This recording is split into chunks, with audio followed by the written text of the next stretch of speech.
Hi guys, we are Kamara here, and we are continuing with Demonheart. I've just noticed the journal update, so we're going to have a quick look at that before we continue. Oh, wow.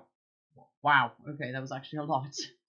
Scarce wall, big city on the southern border of Shermere, ends at the great ancient walls of the king's defense. The wall was once scarce, of ruin, but rebuilt. Scarce wall so far south of the capital, but these rooms not quite extensive, so most of the stuff in the found. Okay, so that's a bit of backstory there. Southern names. It's customary for people in the south of Shermere to have meaningful names. Most are common words like duck or chance. Less frequently, a common word to be modified to form a more palatable name. Of course, there are always those who go get tradition and name their child something new and exciting. Okay, that's a bit of an odd tradition. Demonspawn, offspring of the human female, and demon, also referred to as infernal sons. Full-blooded demons are known as infernal fathers, though this may be a religious cultist thing, basically calling them gods. How demons spawn are made, I don't know. You don't get to see demons walking around in our world. I don't even know if they are real or if Inferno is even real. I've learned that demons spawn are completely immortal. They don't age past a certain point, and it's impossible to destroy them, so all the demons spawn ever made would be alive today. But if that is so, why hasn't anyone ever seen one? That's a good question. Demonheart. So it's possible for humans to inherit some demonic abilities when their hearts transform. I'm not sure what this means. These humans are called Demonhearts. They also possess regeneration abilities similar to Demonspawn, except Demonhearts do age and die. They said that Demonhearts can't have children and that the demonic essence makes them do evil deeds. Apparently being a Demonheart is illegal in the Kingdom of Shema and can get a person arrested. Right, so that's basically a nice pickup of everything we learned last episode.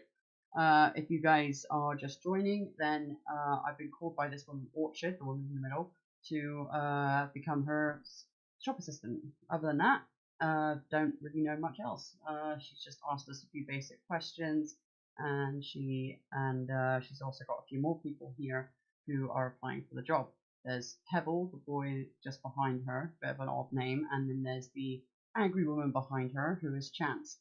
There's another girl as well, but I don't actually know her name yet. So,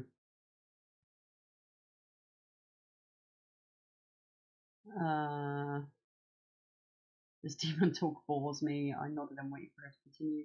What are the chances of really meeting a demon spawn? Yeah, what are the chances? Ha, well, for the average person, they are nil, and it's probably better that way. One might attack the demon spawn and die, just as we've just heard. And now for the practical test. I made you all stand around for quite a while, and for this I do apologise. I've arranged somewhat of a contest in my basement. Unfortunately, not all of you can participate. My basement is full of fragile goods, you see? Oh god, okay. For the first time, the rich girl smiled. Yeah, this is the girl who I honestly don't know her name, but I love her fucking outfit. It is badass. It's Ari. Sorry, Ari, I forgot your name. Only Ari and Bright may enter the basement. The rest of you, until we meet again. I guess it's because of what we spoke our answers to do with Demonspawn were, so. Defeated, the others walk away, but I can still hear them. She wanted a witch after all. But why the red goose? I was confused. Why did she refuse to pick them and pick me to continue on? Yeah, I'll just ask. Why did you pick me? Why such a lack of confidence? Why wouldn't I pick you? I reckon you're not the type who will reap the entire place with a stick. I'm sure she's not. I assume you still want to compete for the position of my assistant? I want to try. Ari said nothing, but kept smiling in that way. In that case, you will both enter the basement. Each of you will be required to work alone and complete 3 small tasks.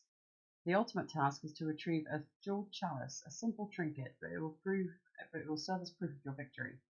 Whoever returns from the basement with the chalice has won. Why is she turning this into a game? Obviously there's more behind this, behind being just a simple sales assistant.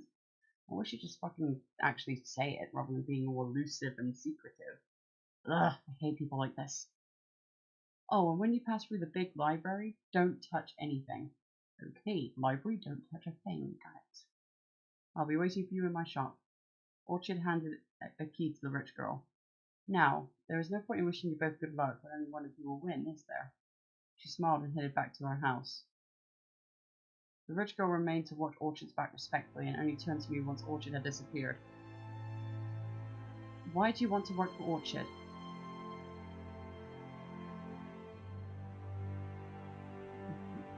My parents are out of work. Could you not have picked something safer? Orchid may be working as a healer, but she is much more. Staying with a witch is never safe. God damn it. The sound is being a pain in the ass right now. There we go.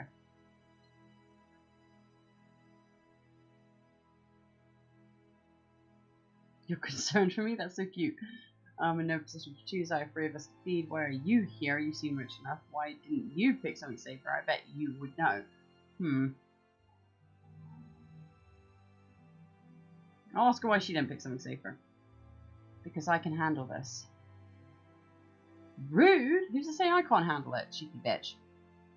She walked to the basement door and I had to follow. I was all alone in this, and with such unfair competition, this girl carried herself as she was Orchid's equal. I followed the rich girl down the basement stairs. Whoa. There were some empty pots set up for cooking. This room appeared to be a warehouse of magical ingredients. There were also books everywhere, mostly alchemy related. Is there anything else, or is it just that? There was a single barrier. Ow! Thank you. There was a single barrier there was a single passage further into the basement, but it was blocked by a field of light, buzzing with some strange magic. Ari walked to pick a piece of paper with something written on it.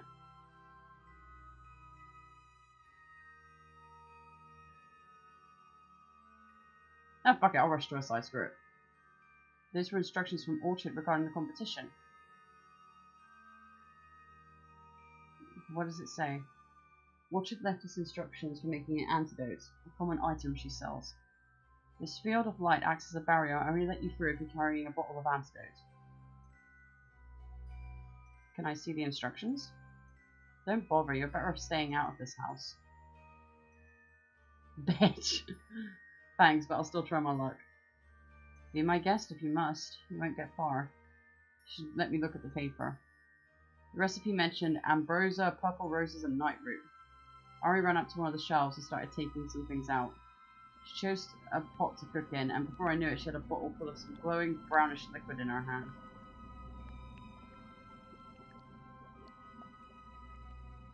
You're done already? She shrugged. I'm doing you a favor, you just don't know it, and you never will. Tell that to my starving parents. Holding the potion bottle in front of her, Ari stepped towards the magic barrier. It dissolved to make her way around her, then fell back into place as soon as she walked through. I had to do my best to mix the potion with my own. I wondered what I was even doing here. Why was I supposed to be experiencing mixing potions, and why did that girl know everything?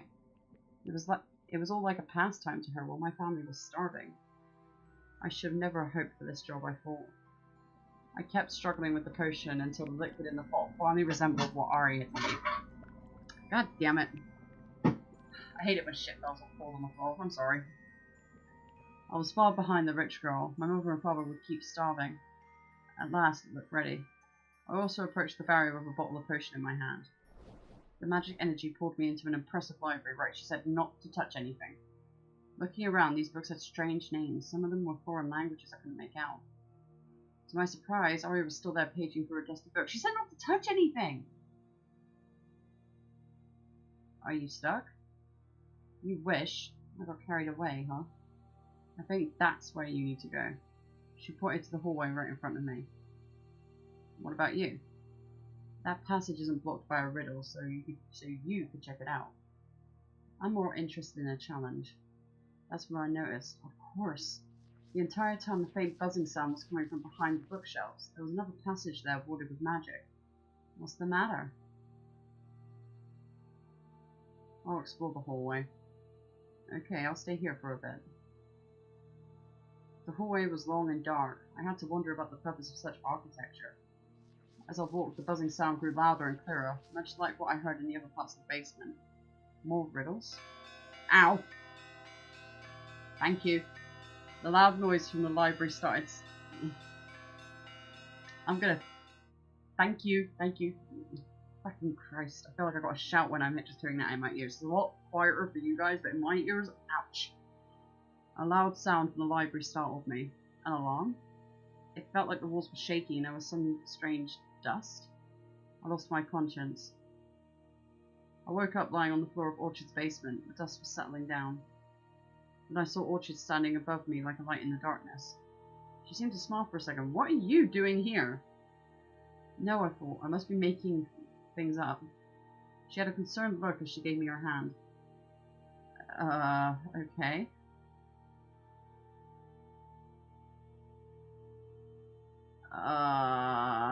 I'm actually gonna save it because of...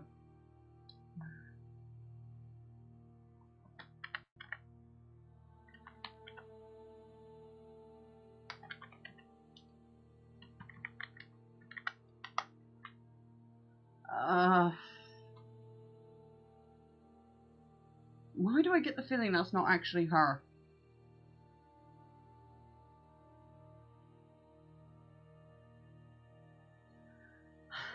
I'm gonna get up on my own. I should have known that girl was up to no good. The witch girl? The witch girl indeed. I believe I recall who she is now. Another witch's assistant, her apprentice even. So yes, she is a witch herself. I may have even met her when she was younger, hence the hood. What happened? So it is her. Oh, I'm sorry for not taking your hand. I was just being careful. Our witch guest broke into a storage room not designated for this contest. I know she did it on purpose. I'm positive that's the reason she was here, to steal from me. Orders from her mistress. But my proprietors are secured against thieves, so the two of you had to take a little nap. I've shown the thief to the exit while you slept. She should know better than to return. I'm sorry about everything. It's not your fault, and everything is in order now, though I do feel insulted by that girl and her mistress. I cannot afford another disaster like this. A thief in Orchid's house. Update. Ari, my competitor for becoming Orchid's assistant, turned out to be a thief sent by another witch to steal something valuable from Orchid. What she was after, Orchid wouldn't tell me. She said that Ari was likely a witch herself. It's good. It's a good thing you came along. You're exactly the person I need. I'm gonna give her a wide-eyed look, like, what? From this day forward, you will be known as my assistant.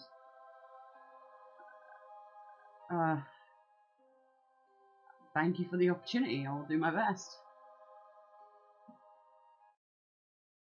And from that day, I started working at Orchid's shop. Orchid made me responsible for dealing with the customers. She stopped seeing them except when it was necessary. She spent her time pacing the house, thinking, and sometimes writing something. Letters that she never seemed to send. Oh, I wonder who that is. In the night, she would often sit in the dining room and write letters by the candlelight. Whenever she had an idea, she would write it down immediately, even if it meant leaving her bed at night and staying up for hours. A mysterious woman watched over us from the portrait above. I never got the opportunity to ask who she was. Perhaps it was a person significant in Orchid's life, or a respected ancestor. Well, I got well acquainted with Orchid's cat, Mr. Edgardo.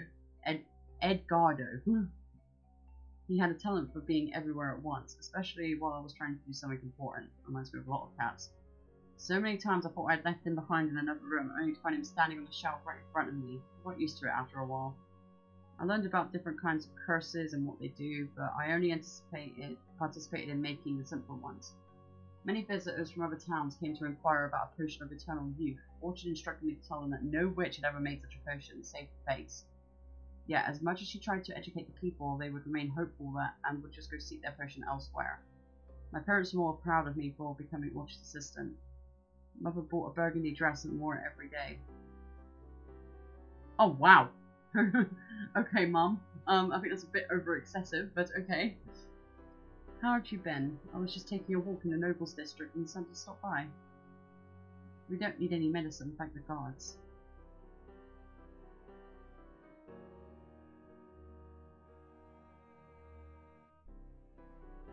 Mother, that dress colour doesn't suit your hair. It really doesn't. But I'm just gonna be nice to her. I mean, she's my fucking mother, for crying out loud, but yeah. I'm glad that you are happy too. The work isn't too difficult, is it?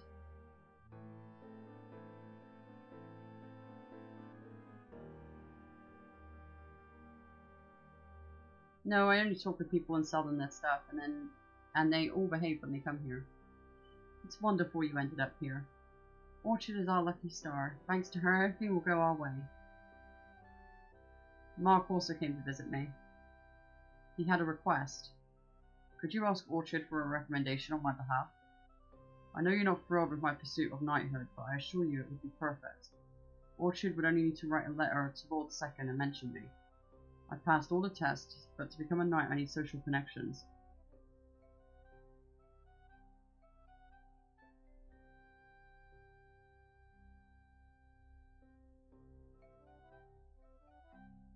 I'll do everything I can. Thank you, my love. Yeah, you're saying that, and we haven't really done anything together, have we? I'm kind of hoping he's not a main romance choice, because that means, like, I want other options if there is romance in this game. Not 100%, but, you know. What did the boy want?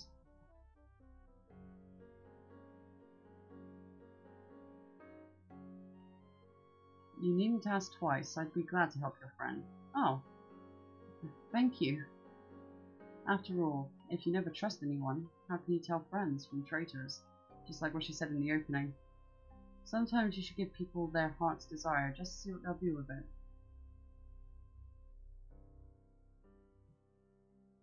I understand. Give him a chance if you would be so kind.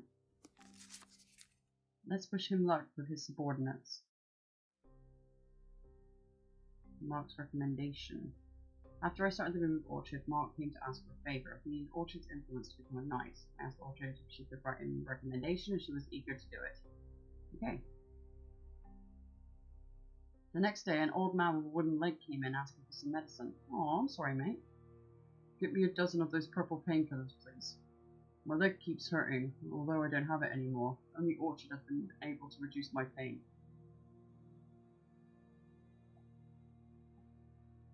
What happened to your leg? Pirate attack. I was defending the priest. Their blades had some nasty poison. It's been decades, but I can still feel it. Pirates? You must not be from these parts, I thought.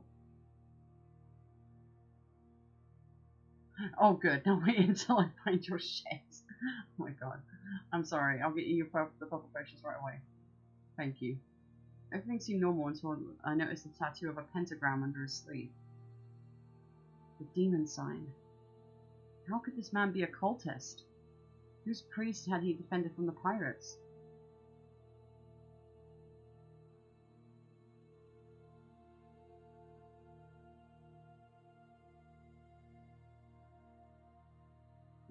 I can't be too forward because I guarantee he'd get defensive or at least not tell me anything.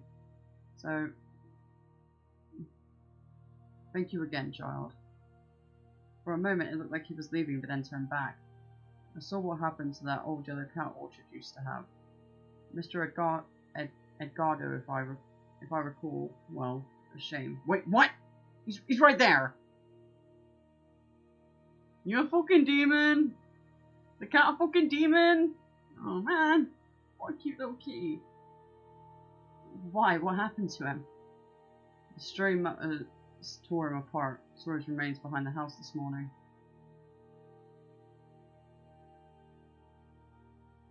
That wasn't Mr. Edgardo.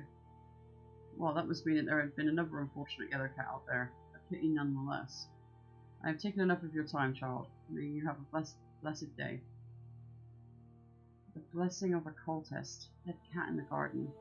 I went to the basement to find Orchid. You look upset.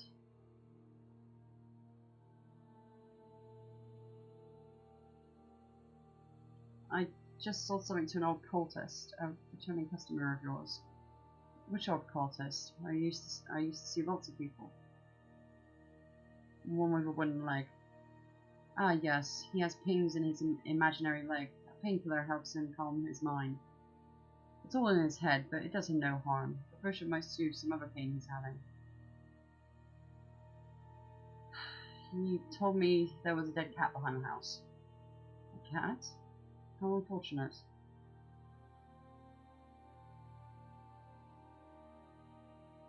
We should find it and maybe bury it. Please, I did not invite you into my home for this. Ouch, a bit harsh. The land is littered with corpses, whether we relish the thought or not. This house was most certainly built over an ancient graveyard of some sort, and so was yours. Now, you know I love cats, but I accept that they all can't be as fortunate as Mr. Ricardo. I'll go and check if the garden needs some cleaning. You tend to the shop, please. Remember, you can always come to me with anything that bothers you. Next day, that woman barged in. Oh, hi. Hey. Good day. How can I help you? I don't need Orchid's shit cures. I'm chasing some feline asshole who owes me money, but ever since we've met, I've been dwelling on what happened here. So I've come to talk with you. Okay, you can always talk to me. That whole Orchid is terribly suspicious. Why? Because she turned you down? Did you notice that when she told me when she told me and that kid to go home? She asked a hypothetical question about Demonspawn. Good, you remember. We told her that we don't like demons and she sent us home. You don't really worship demons yourself, do you? You just knew what to say, manipulative little. And that witch girl with pentagrams all over her.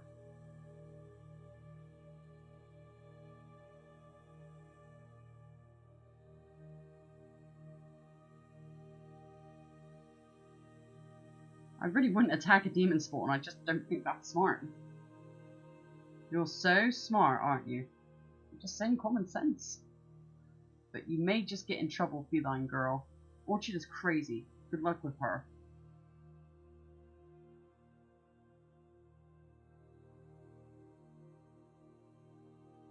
This is the last time you'll mouth Orchid in her own home. I mean, sure, I've been accepting all her shit so far, but I mean, come on. In Orchid's own home, nonetheless, this is a bit much. I'm sure, I'm never coming back here. Until never, feline girl. Why are they calling me feline girl? One day, Orchid spent a lot of time locked inside her bedroom. I thought she was busy making something she didn't want me to discover. I saw her bringing in some strange ingredients, such as leather straps. I wondered how she was using those. Then she finally went to the kitchen to make some dinner. She did that all by herself every day. Actually, she's getting kind of fat. She left her bedroom unlocked. I wonder if she noticed if I snuck in. I'll just go ask her.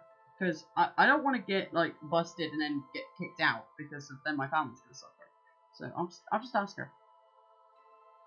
I found Orchid in the dining room and cautiously inquired about her recent work. Oh, have I been locked up for that long? Come, I want to show you what I've made. Oh, but she's actually going to show me. Okay. But you haven't eaten. Don't worry, I'll be back to eat soon enough. What is that? Finally, it became clear. Those were not potion ingredients. Orchid had been making jewelry. A magic amulet, I guessed. It looked rather enchanting. I wished it had been a simple necklace fit for a commoner. Why did she have to make them magical? That way I couldn't afford them. This is an amulet of true love. As long as the person wears it, they will love you forever. Wouldn't it be handy to have such a trinket? Of course it would, but how would you force someone to wear it? Orchid laughed. I'm watching you, and I can't quite tell if you believe me. In truth, this amulet is going to be so much more. It will be a powerful means of communication, and I want you to have it. What?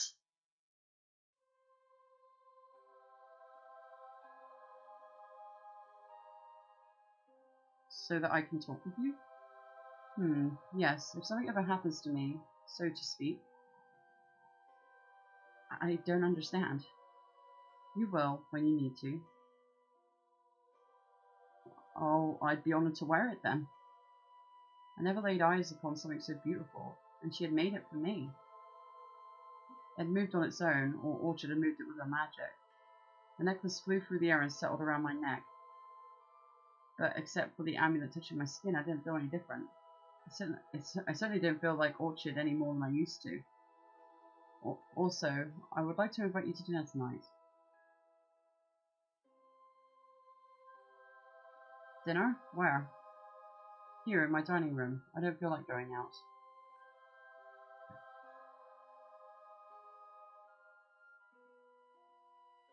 Why invite me to dinner? There is something important I need to tell you, and I would like your full attention. Okay.